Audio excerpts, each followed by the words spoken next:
Assalamualaikum warahmatullahi wabarakatuh. Perkenalkan, nama saya Fajar Rohimat dari Prodi Manajemen. Pada kesempatan kali ini saya akan memaparkan atau mengulas mengenai 5 jurnal tentang hukum bisnis internasional. Pada kesempatan kali ini saya akan mengulas 5 jurnal tersebut dalam 6 bagian. Yang pertama latar belakang, kedua tujuan penelitian, lalu ada metode penelitian, selanjutnya adalah hasil, implikasi, lalu ada sumber dari jurnal tersebut. Untuk jurnal pertama yang saya review adalah jurnal yang berjudul Peran Hukum pada Transaksi Bisnis Internasional di Era Perdagangan Bebas. Lalu lintas perdagangan saat ini sangat maju dengan pesatnya. Pemenuhan kebutuhan hidup masyarakat didapat melakukan pemenuhan kebutuhan hidupnya. Tidak hanya berasal dari wilayahnya sendiri, kebutuhan yang terus meningkat membawa masyarakat internasional untuk memenuhi kebutuhannya dari berbagai sumber, apakah itu dari regionalnya ataupun dari negara-negara lain yang berbisnis dengan negaranya. Lalu ada tujuan dan metode. Tujuan penelitiannya adalah untuk mengetahui peran hukum lalu lintas perdagangan pada transaksi internasional di era digital. Dengan menggunakan metode penelitian kualitatif, sumber dan bahan penelitian berasal dari perundang-undangan, buku, atau literatur hukum. Lalu pada jurnal ini, hasil penelitiannya adalah asas kebebasan tetap harus memenuhi prinsip hukum umum yang didapat dalam sumber hukum yang berlaku. Lalu implikasi atau dampak penelitiannya adalah hukum transaksi bisnis internasional terkategori berada dalam ranah hukum privat, sehingga terhadapnya diberikan kebebasan kepada para pihak untuk menentukan isi perjanjian yang menjadi prestasi dalam sebuah perikatan.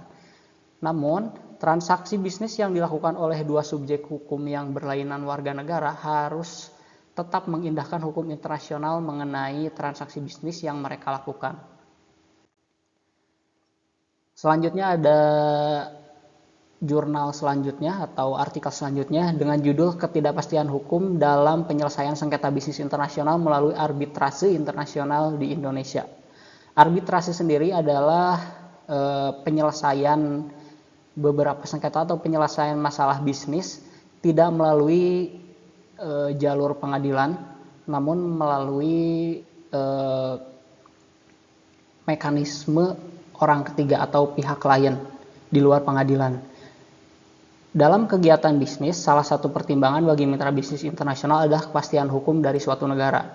Penelitian ini bertujuan untuk menganalisis penyebab ketidakpastian hukum dalam penyelesaian sengketa bisnis internasional melalui arbitrase internasional di Indonesia. Lalu tujuan penelitiannya adalah menganalisis penyebab ketidakpastian hukum dalam penyelesaian sengketa bisnis internasional melalui arbitrase. Lalu metodenya yang dilakukan adalah deskriptif dengan jenis penelitian hukum normatif.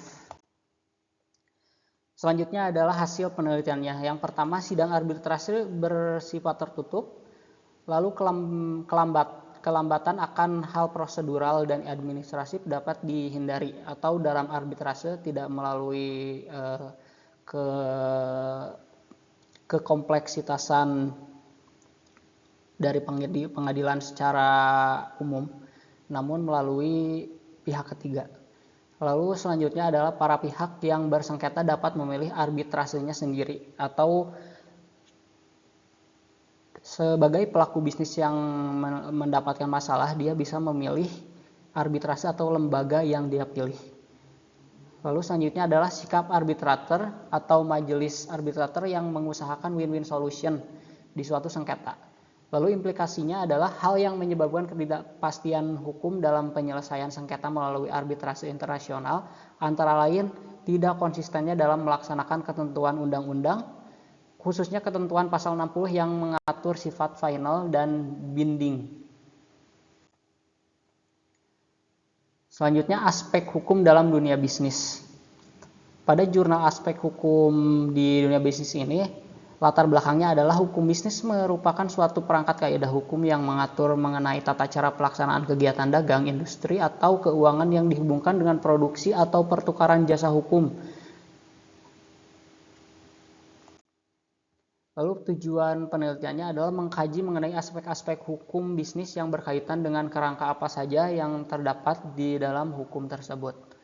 Lalu metode penelitiannya menggunakan penelitian kategori library research atau penelitian perpustakaan.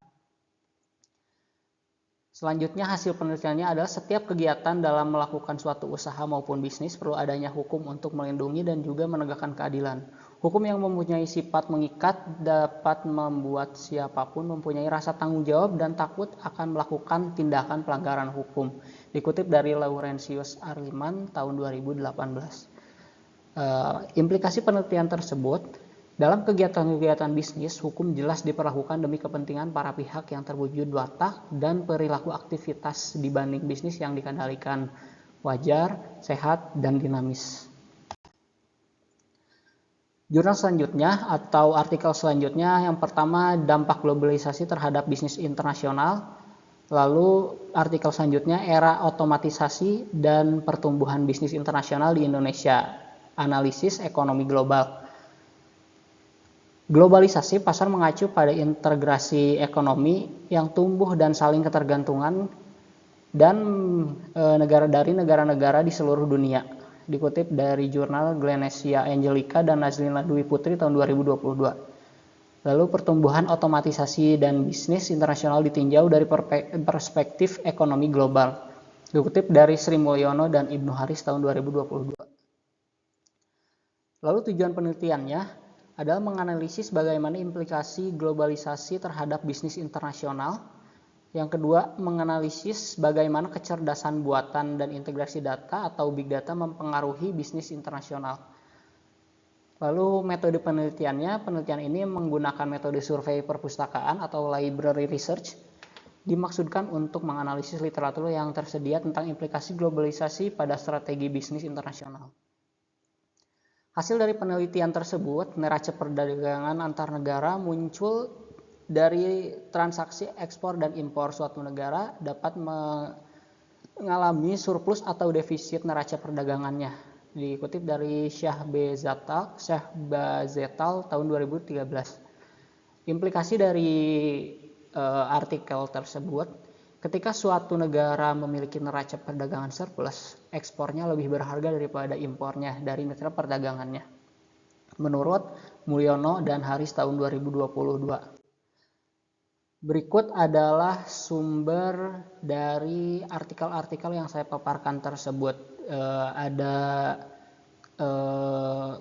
judul di atasnya dan di bawah ada link yang terhubung pada artikel tersebut. Lalu di bagian bawah, karena linknya terlalu panjang jika saya ketik di PowerPoint, maka saya cantumkan linknya dalam icon yang bisa diklik, lalu akan tertuju pada artikel yang dituju. Demikian yang dapat saya sampaikan. Mohon maaf atas kekurangannya. Saya doakan semoga pendengar sehat selalu. Terima kasih. Wassalamualaikum warahmatullahi wabarakatuh.